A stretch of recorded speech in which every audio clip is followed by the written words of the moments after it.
Hey everybody, welcome back and thank you so much for being here. Really appreciate all of you. Today I want to bring you guys a lesson in trying to master that Stevie Ray Vaughan, blues, E minor pentatonic shuffle thing and some of the licks involved in that. It's kind of an extension on the video I did last week on YouTube if you haven't checked it out, but I went over some of Stevie Ray Vaughan's tone secrets and some of the gear that he used. But for the intro to that video, I did sort of a pride and joy type thing. And listening back, I wasn't really happy with it, first of all, but I think there were some important takeaways from me listening to myself play that kind of E minor blues shuffle that I can probably work on myself and, some tricks to help you guys as well. But the intro that I played to this video is a very similar lick progression that he would play in a song like Boot Hill or Pride and Joy. You guys can check those out. But I'm going to break down all of those notes lick by lick for the entire intro, and I'll include the tabs as well. And that's the plan for today, and then throw in a few little takeaways that I learned from watching myself, which is a big thing also that I recommend if you guys don't already do it. You should be filming yourself, recording yourself, and going back and listening to it, even though for me it's painful to do. And whenever I make a video like that, I go back and listen to it, and I just think to myself, I could have played that 10 times better, but there's so many factors involved in sitting in front of a camera, playing the take 100 times, getting the right recording set up. There's definitely a lesson learned there, but I think watching yourself play, you can really see what you're doing and make a conscious effort to try to improve on that. So let's get into the lesson here in just a moment. I want to give you guys a little gear update, something that I just got in, and it's going to be the subject of an upcoming video, is this one right here. And this is a Tube Screamer TS10, if you guys are not familiar with it.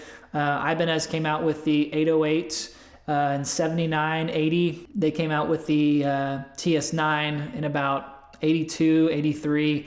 And then I believe the TS10 came around 86. And Stevie Ray Vaughan was kind of known for using this pedal because this was what he used till the end. And so I've been trying to pick one of these up for the past 2 or 3 months, and I was not going to pay the $300 to $500 that people are asking on Reverb and eBay. But I ended up finding a deal on a pretty early one. I think this is around 86, 87, made in Japan. And I think I paid about $175 for it. So my word of advice out there, guys, is just keep looking and hold out. Do not, go straight for whatever you can buy right now. If you hold out and try to negotiate a deal, you can usually find a better deal, and that's always what I do.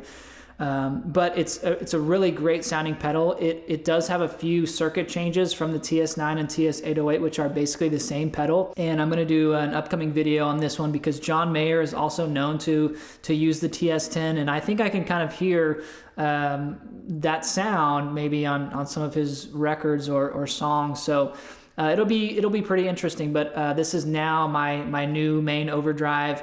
The noise floor on it is really low. It doesn't have much buzz and crackling noises going on. It's really, it feels more transparent, and the switching on it is super quiet. There's not a big volume boost like some of my other overdrives. Overall, it seems like a bit of a refined Tube Screamer, and I really like it. Some people say they're junk, but I actually really think it's an improvement. So be looking out for this. The Firebird should be coming this week as well, and you guys will get first look at that. So sorry to take up too much time here. Let's go ahead and get into some of these E minor pentatonic shuffle blues type licks. All right, so let's get it going. Of course, I'm an E minor pentatonic tuned down, so most of these licks are going to be up here.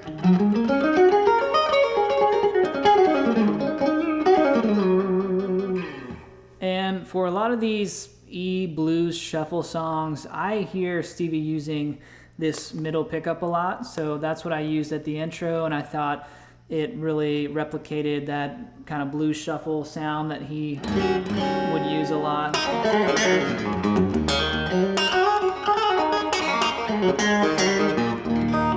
Kind of like scuttle-button type tone, Pride and Joy. I hear it in the middle pickup, but it starts out with 3 notes sliding up here, and it sounds something like this.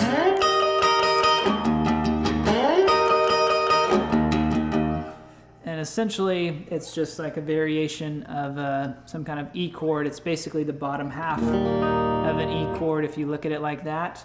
It's 12, 12, and 13.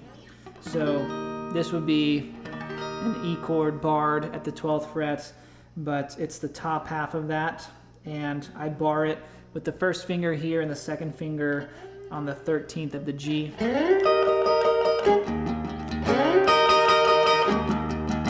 So the important thing here, a lot of times that Stevie would do that, I don't know, I never thought about it. I guess I just picked it up out of habit, or maybe my ear was hearing it, but all of these are upstrokes. And so you're hitting the high E first rather than coming down, and it does give it a different sound.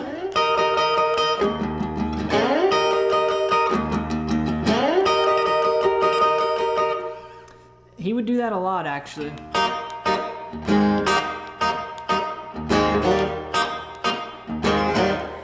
All the kind of Pride and Joy shuffly stuff, a lot of upstrokes coming in. So it's definitely something to kind of train your brain around doing, because it's not necessarily natural. I think we kind of more play like this, alternately.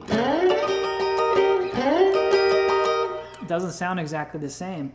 So I came in with that and then kind of hit the low E as well.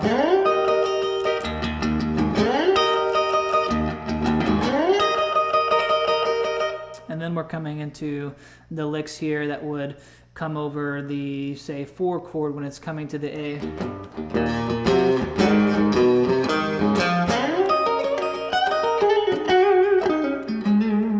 So the example that I did today was something like this.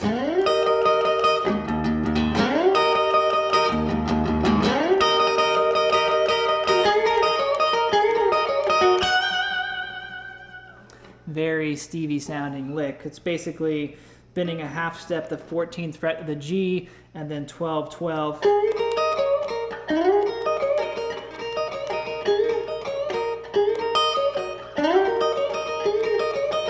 And then coming in with the 15th fret of the B string and bending that up. Not really a full step, it's just kind of bending it and releasing it a little bit.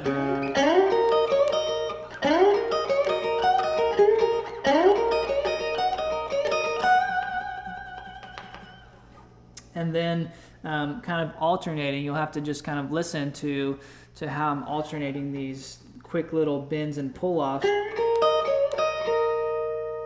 12, 12,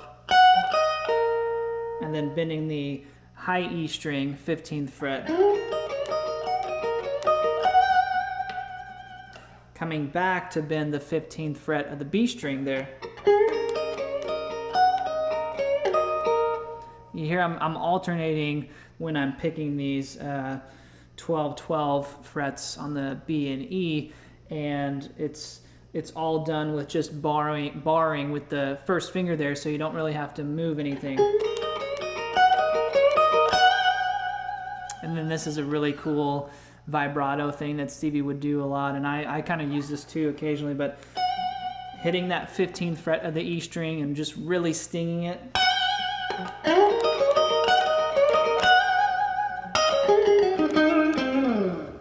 And then I like this lick because it adds in this little outside major scale note, but it really leads itself into going to the 4 chord here. So it's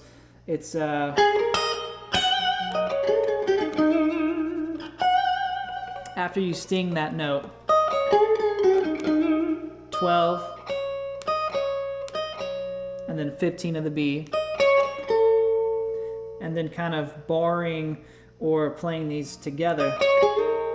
That's the what is that, 14th fret of the G string, half step bend, back to the 12, and then that's the root note, the E flat, right? 14th fret of the D string,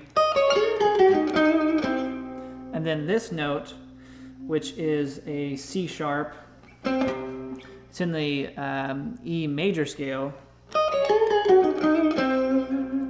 but so it's a little bit outside of the minor pentatonic, but it just transitions you perfect into going, which is where we're going next, which is all played over the A minor pentatonic scale.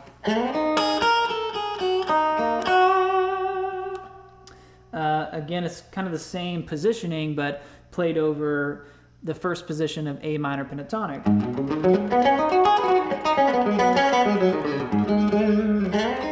It's the same chord formation, so 6, 5, 5. And then here we got this chromatic walk down that I've played many times before, showed you guys how to play. 7, 6, 5. Now we're technically playing like we're back over E minor pentatonic. 3, and that's 3, and then open, open, open E, open B, and then stinging the 3rd fret of the E string, which is the same note as up here. It's good to make the connection there, you know, when you're kind of playing the same notes.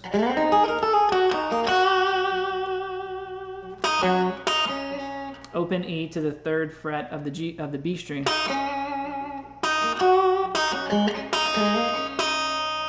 Then this very bluesy formation here, 4, 3 of the G and B. Open E string.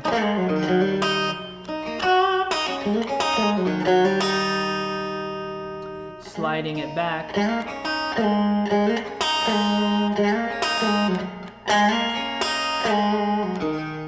To the 2nd fret of the G. Back to the root note, 2nd fret of the D string. Now you're getting that major sounding 1st fret of the G, open E string. And then we are essentially at the turnaround. You could do a number of things. What I did is open A, 1, 2, B7 chord, and then into, so that's the 5, that's the turnaround chord in a minor pentatonic blues, going to the B7, and then just kind of, you know, picking it, alternating the strings, getting that pulling with the middle finger. A chord, added G note on the bottom. Very Stevie thing. Back to that same chord formation we did before. Well, it's really these two notes. It's a D and a B note. 3rd fret, 4th fret.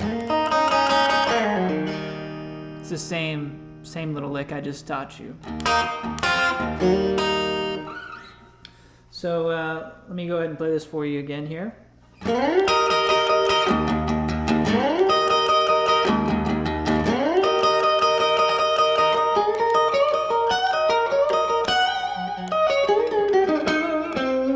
That note.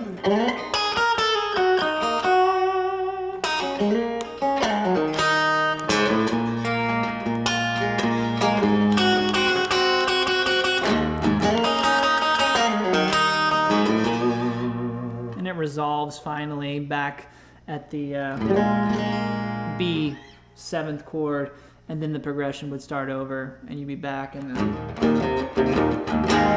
you know, for me, the important takeaways from watching myself, looking back and watching myself play that intro to the video that I did last week on YouTube. For one thing, Stevie's right hand technique is impeccable. It's probably the best I've ever seen personally, and he doesn't really get credit for it that much, but his rhythm hand is incredible, and I simply can't do it. I think some people are more rhythm players or more lead players, and he had both, and I struggle on the rhythm part of it. And you can do things like playing to a metronome, which I probably should, but I never have, and it seems a little bit too robotic, so I really don't. But playing in a band setting, I have a much better feel of the timing. It's just more organic and live. But for these tracks that I create on YouTube, first of all, I play all the instruments. I play the drums, bass, and guitar, so they are not perfectly in time. So if I'm playing outside of time a little bit, or anything's outside of time, it's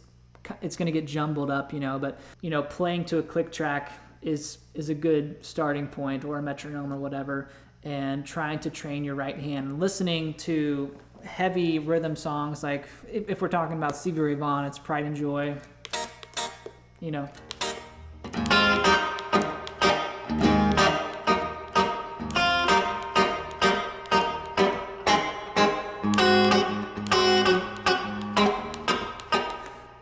playing stuff like that to a metronome, really dialing in your rhythm tone, and of course playing with a band, in a live setting when you can, because there's no substitute for that kind of training. Listening back, for me, I think those are things that I can probably improve on. Getting a little bit looser with my right hand, not so rigid with it, and probably doing some timing work, playing to a metronome occasionally, just to really get that in your mind. So those are some takeaways from me and things that I'm going to be working on, and thought I would share them with you today, as well as giving you a pretty big progression of licks to work on, starting from the 12th, 15th fret and working all the way back. So I hope you guys enjoyed, and maybe it helped you. And again, thank you so much for the support here. It means everything to me. It's helped me immensely, and I'll be back in a week or two with another video and some more updates, but you will see an update on the Firebird, hopefully by the weekend or early next week, so you guys will get first look at that. Thank you guys so much, and stay safe. Peace.